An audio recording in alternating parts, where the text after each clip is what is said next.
Je vous présente aujourd'hui un exercice pour améliorer vos capacités cardiovasculaires ou cardio-respiratoires. Si vous écoutez ma vidéo, c'est peut-être parce que vous avez utilisé les codes QR dans mon livre Plus jamais malade et particulièrement ceux du chapitre sur les maladies cardiovasculaires. Et si vous n'avez pas le livre entre les mains, il n'y a pas de souci, vous allez pouvoir comprendre mes explications et faire l'exercice. Et c'est important de prendre soin de ses capacités cardiovasculaires et on peut le faire en stimulant, notamment en stimulant les muscles, les gros muscles du corps, les quadriceps, donc les muscles des cuisses qui sont à l'avant des cuisses, les ischio-jambiers, les muscles qui sont derrière et tous les muscles que vous voyez. On voit le grand dorsal, les grands muscles du dos, les abdominaux. Il y en a vraiment plusieurs et j'ai beaucoup de mes patients qui me disent moi, je ne suis pas très musclé, ça ne doit pas faire une grande différence. Mais oui, ça fait une grande différence. L'idée, ce n'est pas d'avoir des muscles hypertrophiés, c'est de contracter nos muscles, peu importe notre âge, peu importe notre condition physique, et d'adapter l'exercice à ses capacités physiques, adapter aussi l'exercice, par exemple, à des contre-indications que notre médecin aurait pu nous donner si on a un problème cardiaque, si on a une maladie cardiovasculaire, par exemple. Donc, on doit adapter tous les exercices de ma chaîne. Je vous propose sur ma chaîne, on doit les adapter à ses capacités physiques, mais peu importe, on a tous des muscles et en les contractant, on stimule l'apport en oxygène parce que nos muscles ont besoin d'oxygène pour se contracter. Alors, on stimule, on demande un apport en oxygène plus élevé et notre cœur doit contracter pour pouvoir acheminer cet oxygène à nos muscles. Et ça se fait parce que vous voyez en ce moment par les vaisseaux sanguins, notamment par nos artères.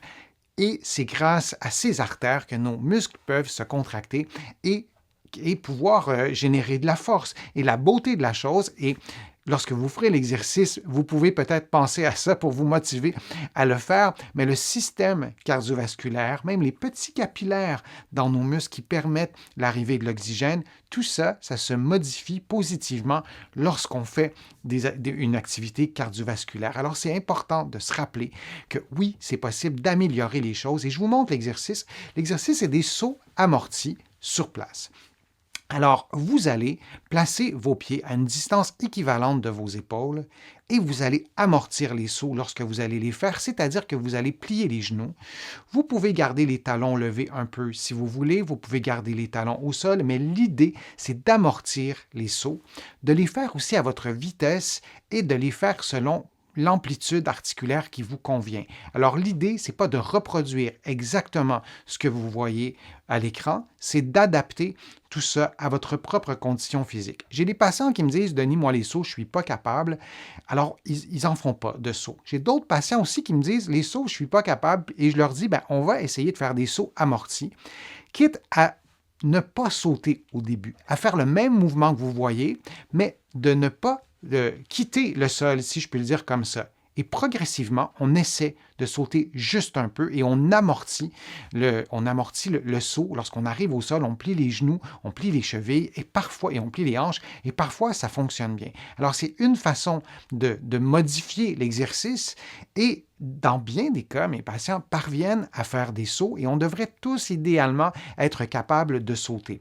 Et là, vous voyez faire des sauts sans arrêt d'une certaine façon. Vous pouvez en faire un, arrêter un petit peu, en refaire d'autres, ou les faire comme je l'ai fait, ou les faire plus vite et plus haut que ce que je fais si votre condition de santé le permet. Alors ça, c'est important de bien adapter l'exercice. Vous pouvez aussi remplacer les sauts par la montée et la descente de 20 marches d'escalier, par exemple. Au lieu de faire une séquence de 20 sauts, vous montez et vous descendez les marches, ça sera peut-être plus facile. Ça peut être une façon aussi d'augmenter la force musculaire, d'augmenter son endurance.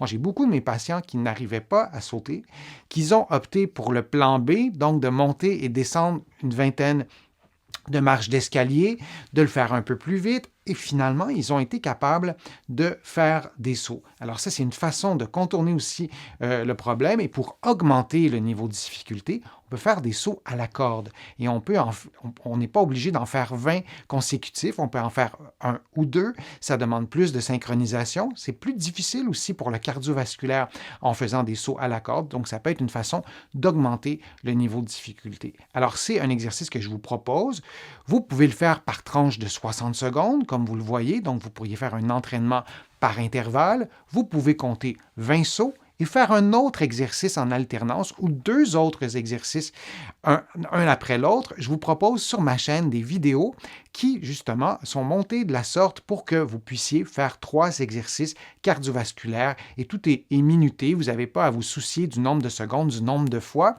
Vous pouvez aussi le faire par vous-même, bien entendu. Dans mon livre Plus jamais malade, je vous propose des programmes déjà faits, des séquences déjà faites de différents exercices et varier le type d'exercice aussi. On peut stimuler les muscles du haut du corps pour stimuler ses capacités cardiovasculaires de la même façon qu'on fait en faisant des sauts. Évidemment, ça travaille un peu plus les muscles qui sont situés au bas du corps, comme les quadriceps, entre autres, mais diversifier les exercices.